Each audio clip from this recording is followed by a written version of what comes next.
மீண்டும் வாழ வேண்டும் என்ற எண்ணம் ஏன் வருகிறது?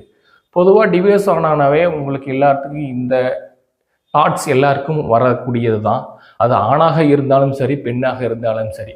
ஏன்னா இந்த நினைவுகள் ஒரு நிமிஷம் மட்டும் இல்லை, தினமும் அடிக்கடி அதிக நேரம் வரக்கூடிய நினைவுகள் தான் இது. நான் மீண்டும் வாழணுமா அப்படின்றது. ஸோ இந்த வீடியோவில் அதை பற்றி தான் பார்க்க போகிறோம். நீங்கள் ஏன் வாழணும், நீங்கள் எதுக்காக வாழணும், நீங்கள் உங்கள் வாழ்க்கையை திரும்பவும் ரீபில்ட் பண்ணு ரீசெட் பண்ணால் உங்களுக்கு என்ன நன்மை கிடைக்கும்.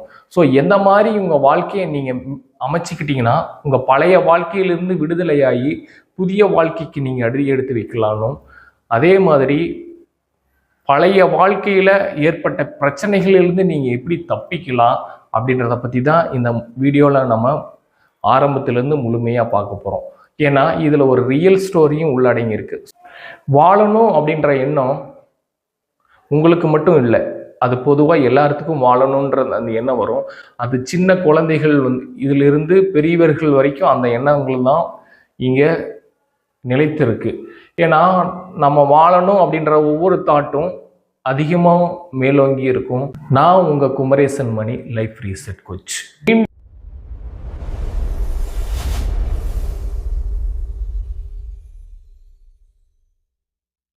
வாழணுன்ற அந்த தாட்ஸ் வந்தாவே நீ 100% வெற்றி ஆகிட்டீங்கன்னு தான் அர்த்தம். ஏன்னா அந்த தாட் அடிக்கடி வரணும். அதுக்கு ஆப்போசிட்டாக யாருக்கெல்லாம் வருதோ அவங்க முக்கியமாக இந்த வீடியோவை கவனிங்க. உங்கள் தாட்ஸ் 100% மாற்றக்கூடிய வாய்ப்பும் இதில் இருக்குது. இதில் நான் சொல்ல போகிறேன், இதை நீங்கள் கவனமாக கேளுங்க. எல்லாருக்குமே எண்ணம் போல் வாழ்க்கை அப்படின்னு தான் எல்லாரும் சொல்லுவாங்க. அது எந்த அளவுக்கு உங்களோட எண்ணங்களை மாற்றுதோ அந்த மாற்றம் தான் உங்கள் வாழ்க்கை.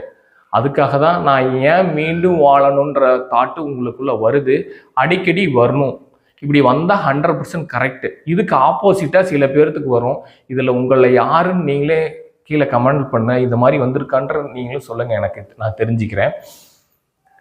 அடிக்கடி நான் எதுக்காக வாழணும், என் லைஃப் அவ்வளோதான் முடிஞ்சிருச்சு, நான் என்னோட குழந்தைகளுக்காக வாழ்கிறதா, இல்லை எங்களோட அப்பா அம்மாவுக்காக வாழ்கிறதா, இல்லை எனக்காக நான் வாழ்கிறதான்னே தெரியல அப்படின்ற மாதிரி பல விதமான நெகட்டிவான ஃபீலிங்ஸ் உங்களை அடிக்கடி டிஸ்டர்ப் பண்ணிக்கிட்டே இருக்கும்.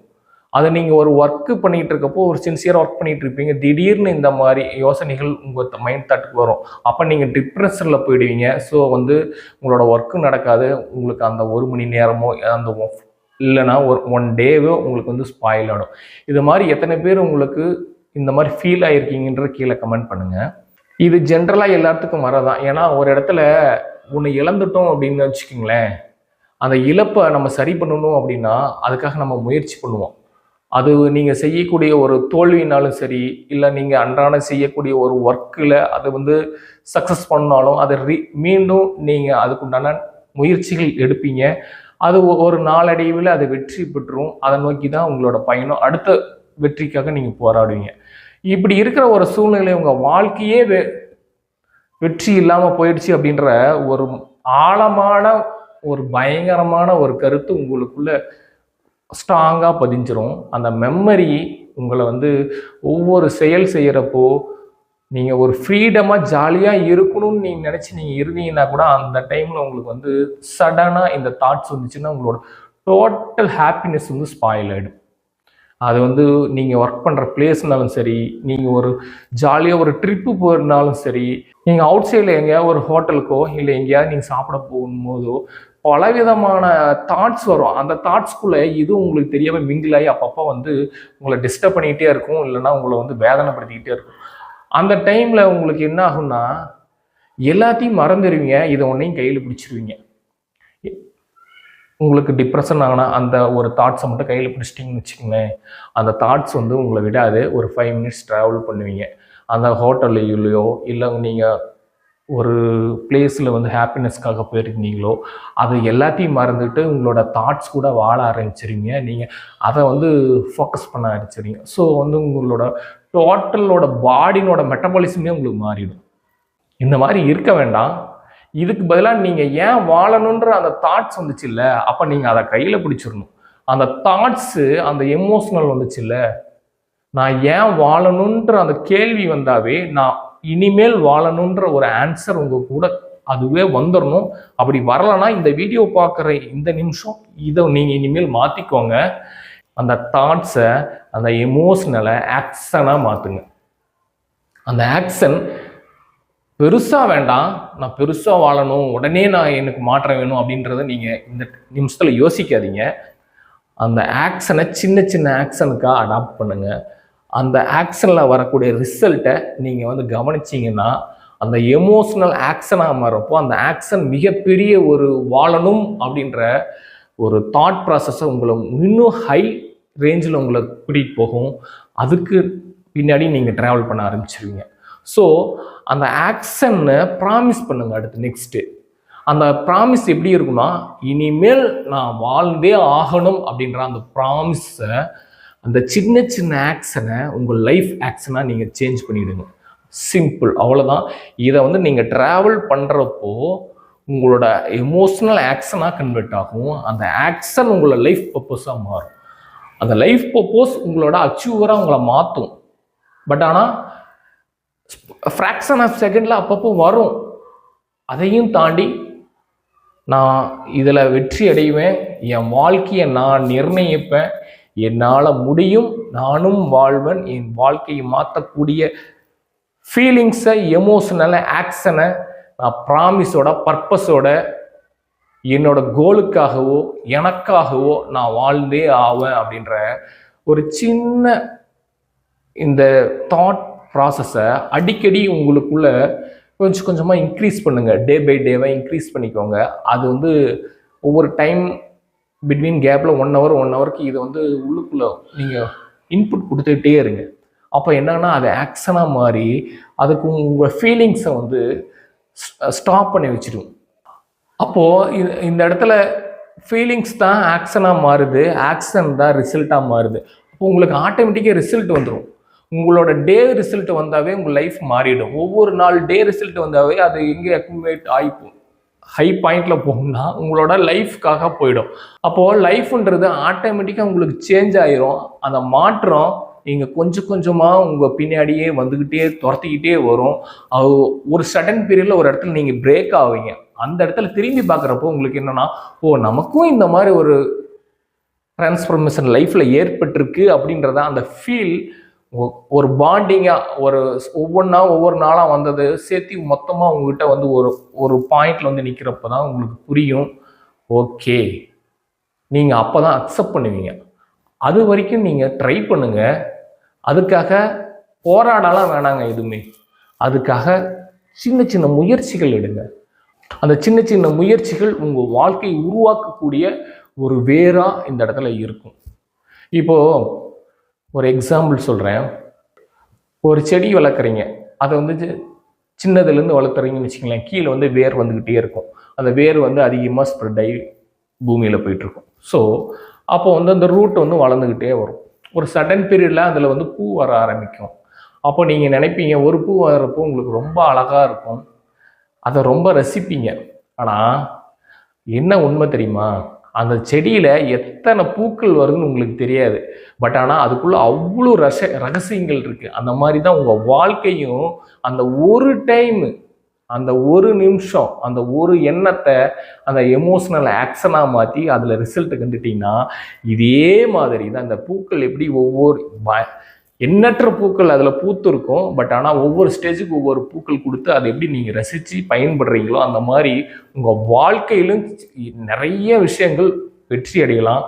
உங்களோட எமோஷ்னல் ஆக்ஷனாக மாற்றலாம். அப்போது மாற மாற என்ன ஆகுனா, ஒரு 5 இயர்ஸில் உங்களோட லைஃபே உங்களுக்கு தெரியாமே நீங்கள் மீண்டும் ரசித்து வாழ்வீங்க, ருசித்து வாழ்வீங்க. இதுதான் உண்மை.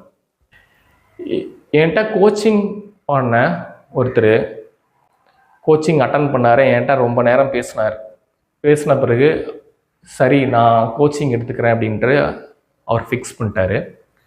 ஸ்டார்ட் பண்ணோம். அவர் ஃபர்ஸ்ட் ஆஃப் ஆல் ஒரு கேள்வி கேட்டார், எவ்வளோ நாள் எனக்கு கோச்சிங் தருவீங்க, என் வாழ்க்கை எப்படி டிரான்ஸ்ஃபர்மேஷன் ஆகும் அப்படின்னு கேட்டார். நான் ஒரு சின்ன எக்ஸாம்பிள் சொன்னேன். நீங்கள் ஒரு இடத்துக்கு ட்ராவல் பண்ணி போகிறீங்க, உங்கள்கிட்ட ஒரு சைக்கிள் ஒன்று கொடுக்குறேன், ஒரு 2 வீலர் ஒன்று கொடுத்துருக்கேன், இல்லைன்னா ஒரு கார் இருக்குது, ஒரு ஃப்ளைட் இருக்குது. நீங்கள் இதை எதை சூஸ் பண்ணுவீங்கன்னு கேட்டேன். நான் என்னோட லக்ஸரி தான் சூஸ் பண்ணுவேன். ரெண்டாவது என் டைமிங் சேவ் பண்ணுறதுக்காக போவேன். நான் அந்த இடத்துக்கு குயிக்காக போகணும், நான் போயிட்டு என்னோட ஒர்க்கை அந்த இடத்துல பார்க்கணும் அப்படின்ற மாதிரி ஒரு இடத்துலேருந்து இன்னொரு இடத்துல ட்ராவல் பண்ணுறப்போ நான் எது ஃபாஸ்ட்டாக மூவ் ஆகுமோ அதை தான் நான் சூஸ் பண்ணுவேன் அப்படின்னாரு. அதுக்கு நான் ஒன்று சொன்னேன், இது உங்கள் வாழ்க்கை. நீங்கள் கேட்ட கேள்வி இந்த மாதிரி தான் இருக்குது. நீங்கள் எப்படி ஃப்ளைட்டை சூஸ் பண்ணீங்களோ அந்த மாதிரி உங்களோட வாழ்க்கைக்கும் ஃப்ளைட்டை தான் சூஸ் பண்ணீங்க. ஆனால் வாழ்க்கைக்கு ஃப்ளைட்டு சூஸ் பண்ணக்கூடாது. நான் சொன்ன சைக்கிள், 2 வீலர், கார், ஃப்ளைட். ஆனால் நான் ஒரு வேர்டு சொன்னேன், இது எல்லாத்தையும் நீங்கள் நடந்து போகிற அந்த ஸ்பீடில் நீங்கள போகணும். அப்போ தான் உங்கள் வாழ்க்கை டிரான்ஸ்ஃபர்மேஷன் ஆகும். அப்போ அதுக்குண்டான டைம் எடுத்துக்கும் அப்படின்னு சொன்னேன். அப்போ புரிஞ்சுக்கிட்டாரு, ஓ வாழ்க்கைன்றது ஸ்பீடாக போனால் எதுவுமே கற்றுக்க முடியாது இந்த கோச்சிங்கில்.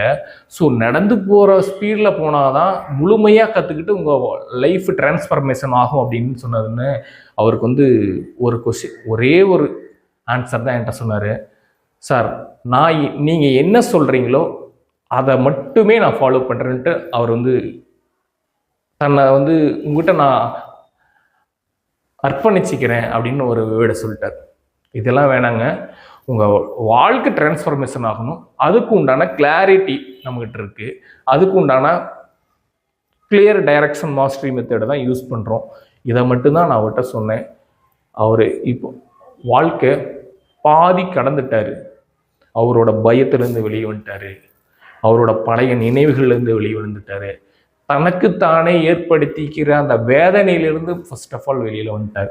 ஸோ அவர் இப்போ ஃப்ரீடமாக இருக்கார். அவரோட நெக்ஸ்ட் கோல் ஒன்று ஃபிக்ஸ் பண்ணிட்டாரு, அந்த கோலை நோக்கி இப்போ மூவ் ஆகிட்டு இருக்காரு. ஸோ அதுக்காக இப்போ அவர் ட்ராவல் பண்ணிகிட்டு இருக்காரு. ஸோ அவர் லைஃப் அப்படின்றத பற்றி அதிலிருந்து டிரான்ஸ்ஃபர்மேஷன் ஆகிட்டு நெக்ஸ்ட்டு நான் என்ன பர்பஸ்க்கு வரணும், என்னோட கோல் என்ன அப்படின்ற அந்த கோலை நோக்கி போயிட்டுருக்கார். பீஸ்ஃபுல்லாக அவர் வாழ்க்கை வாழ்ந்துட்டுருக்கார். ஸோ இதே மாதிரி தான் நீங்கள் இந்த மாதிரி உங்களுக்கு ஏதாவது ஸ்ட்ரகிளில் நீங்கள் இருந்தீங்கன்னா நீங்களும் மாறலாம். எல்லாம் மாற்றக்கூடியது தான், எல்லாம் மாறும் நிலையில் தான் இருக்குது. ஃபர்ஸ்ட் ஆஃப் ஆல் இதை ஸ்ட்ராங்காக புரிஞ்சிக்கோங்க. இது புரியறதில்லை, இதுதான் உண்மை. இதை நீங்கள் அனலைஸ் பண்ணிக்கோங்க. வாழ்க்கைன்றது உங்களுக்குள்ள நீங்கள் என்ன உருவாக்குறீங்களோ அது அவுட்புட்டாக வெளியில் வரும். அவ்வளோதான், சிம்பிள் தான். பட் ஆனால் உருவாக்குறது தான் இங்கே அந்த விஷன் தான் உங்களுக்கு தேவைப்படுது. ஸோ எங்கே உருவாக்கணும், எங்கே விடணும், இந்த கிளியரன்ஸ் உங்களுக்கு தெரிஞ்சாவே போதும். எதை பிடிக்கணும், எதை உங்ககிட்ட இருந்து எடுக்கணும், எதை உங்களுக்கு தெரியலையோ, எதை உங்கள் வாழ்க்கைக்கு சக்ஸஸ்க்கு உறுதுணையாக இருக்கோ அதை உள்ளே கொண்டு வாங்க.